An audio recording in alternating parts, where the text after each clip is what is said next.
sneaker gears, and my name is Levi, and welcome to another episode of SGZ Weekly, where we bring you all the latest sneaker releases for the week of 12/11. Starting with collaborations, we do have a release from Nike and Soulland, where they're taking two versions of the SB Dunk, the low and the high. Now the high is coming at you with a multiple material release, leather and suede, with a dual swoosh on the side with accents of blue. Looks pretty clean. The low is actually what catches my attention. It uses multiple different materials, as well as it does away with the Nike swoosh. It actually moves a small one right to the toe cap, but reminds me of that Jordan's 1 low swishless design. Very clean design.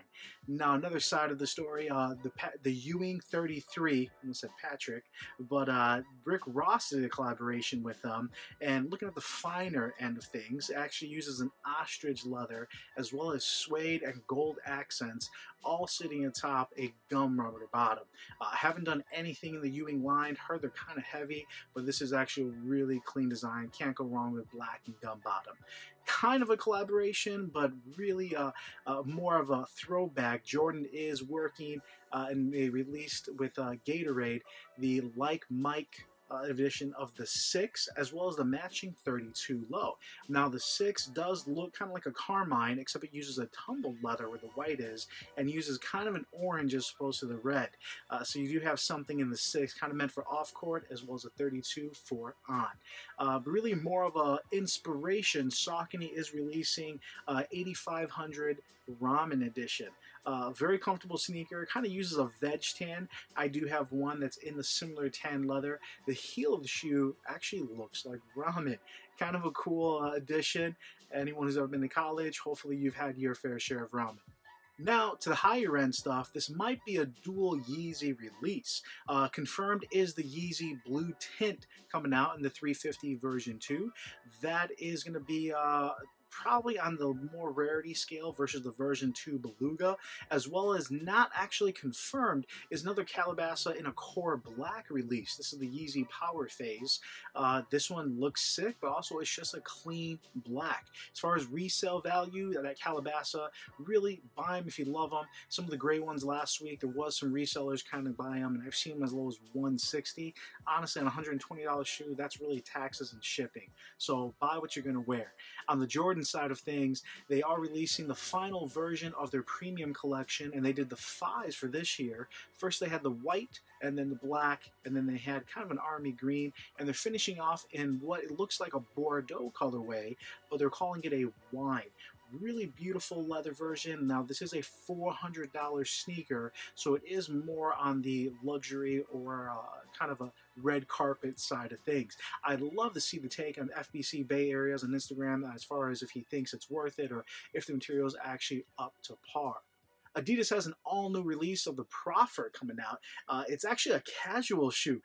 Lifestyle, no real tech specs, no real updated cushioning or anything fancy like Boost, but it should be pretty reasonable. They are doing quite a few collaborations with it. Looks kind of cool, not really my cup of tea, but they've really been doing a ton of tubular versions and variants. I think variant's one of their names. But this is kind of getting a little stretch where it's not a tubular line, so I do like to see them go in a different direction. On the performance side of things, Nike is releasing the PG1 in kind of a tennis ball Volt colorway. I know Nike did the Mamba 11 or Kobe 11 back in the day. It actually sold pretty well. Definitely going to be a little bit flashy. On court, those perform incredible. They're also releasing a grade school version in kind of a USA colorway, but uses a snapback hat kind of style for the Velcro. Definitely looks really cool. Something I think even my little one would like. Nike's also releasing another version of the Vapor Max. So this is actually going to be an all leather, I like to call it the referee version, all black, super clean. This month they've released the Vapor Max Mock, Vapor Max Laceless, and now they have another version. So they're trying to make sure that if you don't have a Vapor Max, they're going to get you in a colorway or a design that you like. And then finally, as far as training shoes go, no releases technically announced yet. The Metcon 4 has been announced, so I'll have more information next week for you guys, as well as the Nano 8 has released a lot of information from one of my favorite YouTubers, Joel, as many reviews as possible. He had a full review, and that looks to be a banger, just as I predicted, with the new revamped upper, revamped cushioning, and I think taking a lot of cues from that JJ Watt 2 if you didn't see that review. As always, we will do an unboxing, so let's check that out. Alright, back at you with another unboxing. Let's see what we got today for this week.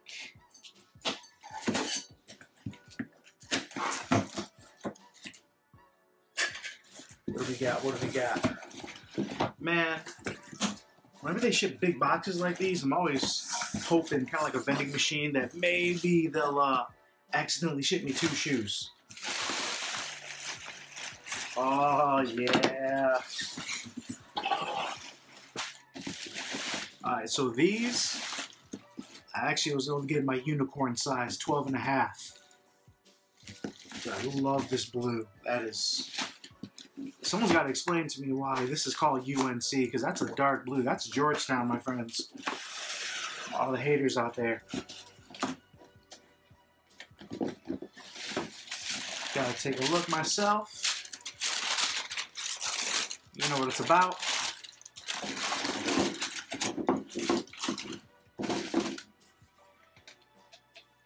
That's just a beautiful shoe. I love that blue tint. I wish it could stay blue forever. But I don't wear my 11s enough.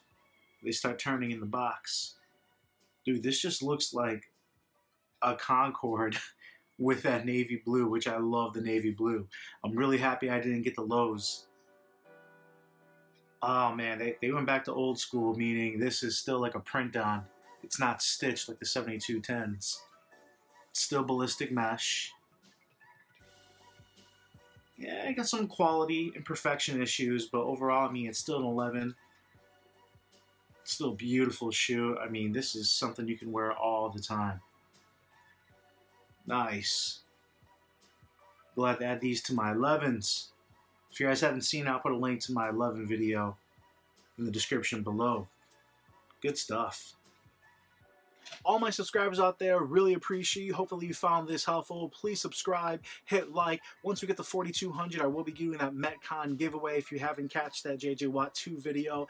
Guys, shoot me in the comments of things you want to see released. I kind of highlight all the biggest releases out there. So not everything from men, women, and grade school, but just some of the things that I think are interesting that are out there.